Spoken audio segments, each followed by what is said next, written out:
Indiana Fever fans, right now the basketball gods are just simply unhappy with your team. And that happens, right?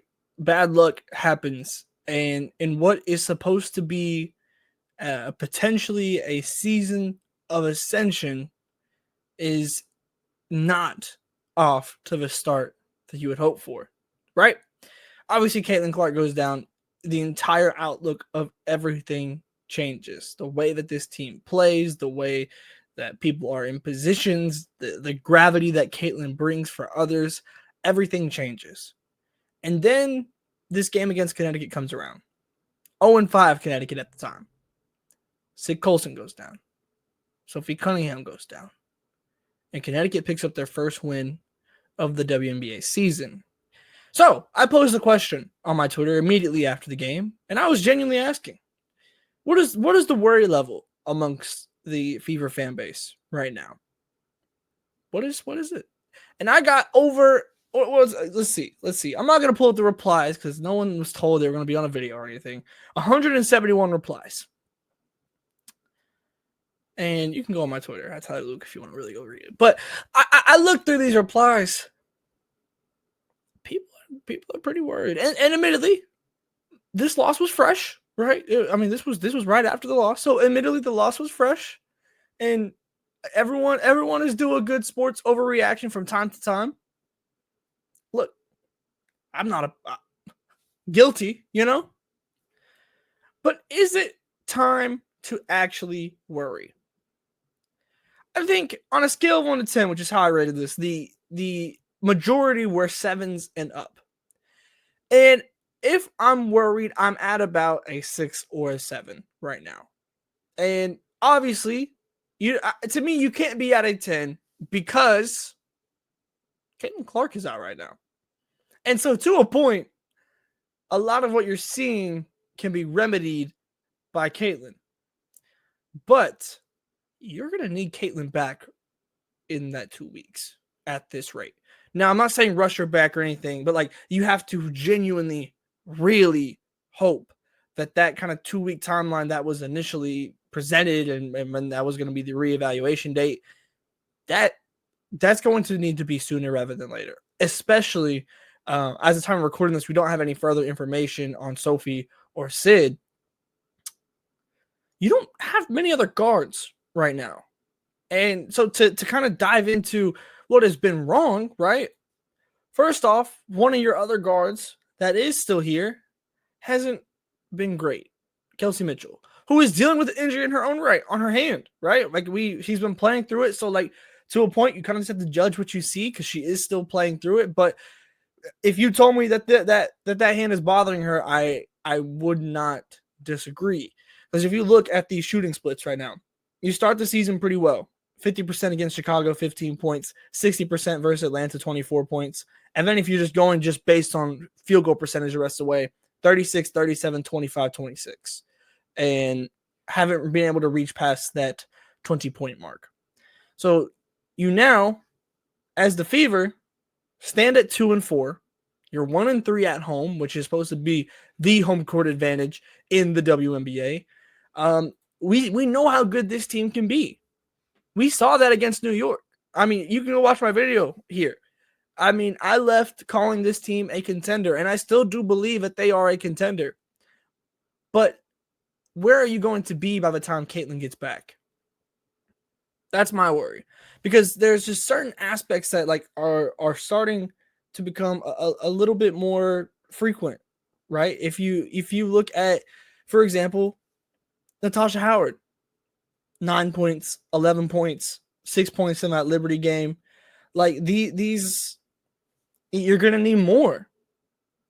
Part of why you go and get these vets, yes, it is absolutely to elevate what Caitlin can do on the court when she's on the court, but it's also to help alleviate the stress that it puts on the Caitlin Clark minutes when she's in by having vets that can go and continue to win games when Caitlin Clark is not on the court. Now, you certainly never hoped for the extreme of her being out with injury, right?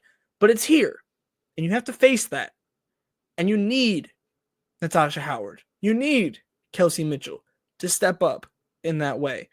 And it hasn't happened so far in the kind of early bit of these games. Again, in a perfect world, Caitlin is back in a relatively short amount of time. You get rolling. But look, the WNBA season is just simply not that long. So, and I certainly obviously don't hope for this, but if she's out longer than that 2 weeks, where's Indiana going to be by the time that she is back? There's a lot, there's a lot to worry about with that. And look, there's certainly players that are still doing well, right? Dewana Bonner, and especially in that run towards the end of that game where Indiana almost comes back and wins this game. But you can't ignore the majority of what this game looked like. Dewana Bonner was really solid at that last part. Aaliyah Boston gets into some foul trouble, but was 8 of 10 last night for what? 17? Yeah, 17 points, 8 assists, 5 rebounds. That's what she does, but she has to be able to stay on the court only 26 minutes in this game. And you can't afford that.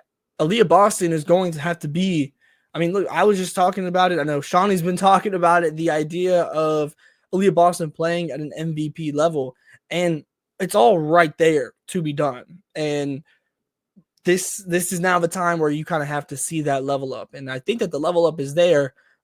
Just simply foul trouble in this one, which is a negative and part of this game. So going forward, now what? Because hopefully Sid and Sophie are just not injured long term, right? That's certainly the hope. But right now you have Kelsey Mitchell and Kelsey Mitchell to run point guard. Sid was your only real true point guard outside of Caitlin on this roster. It might be time to start making some calls. What's Grace Berger up to? Serena Sundell, I know you're a rookie. We might need you. You might have to simply buy some bullets a little bit on this roster that you constructed, which you feel really good about from every indication, just to survive this time of the season. Because right now, it's the worries I feel like are valid. It's time for Steph White to get on that clipboard and cook with this line, because this is still, generally speaking, a good team. You have Aaliyah Boston and Dewana Bonner. You have Kelsey Mitchell, who again hasn't been at her best, but we know what Kelsey Mitchell can be. How do you get the most out of all these players while Caitlin Clark is out?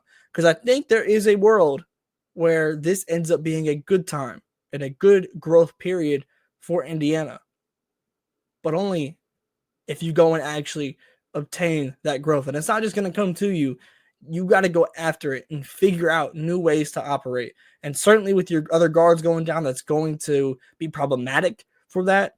And if you have to go and shift this roster a little bit in order to go pick up another guard for just, even if it's just for the time being, you're going to have to go and do that. But goodness, Connecticut has been a tough team, but compiling the run of losses, the fact that Caitlin's injured, and being their first win is not the boost to morale that this Indiana Fever team needed right now, by any means. So I'm interested. I'm going to pose the same question to you, YouTube. Scale of 1 to 10. How worried are you about the Indiana Fever right now? I see some people telling just to throw the season away and go for a draft pick. I don't think we're there yet. But I do think that there is some legitimate concerns. And we'll see how long Caitlin Clark is out. And you certainly don't want to rush her back, but your fingers are absolutely crossed that she's back as soon as possible. Make sure you stay tapped in here with us at No Cap Space here on the YouTube channel. Make sure you're subscribed, hitting the bell so you're notified every time we go live or upload. Like, share, subscribe, all of those things here. And again, let me know 1 through 10 how you feeling about the Fever. And of course, NoCapSpaceWBB.com for all of our print and podcast content. All the links down below in the description. Stay tapped in with us here at No Cap Space, and I'll see you next time.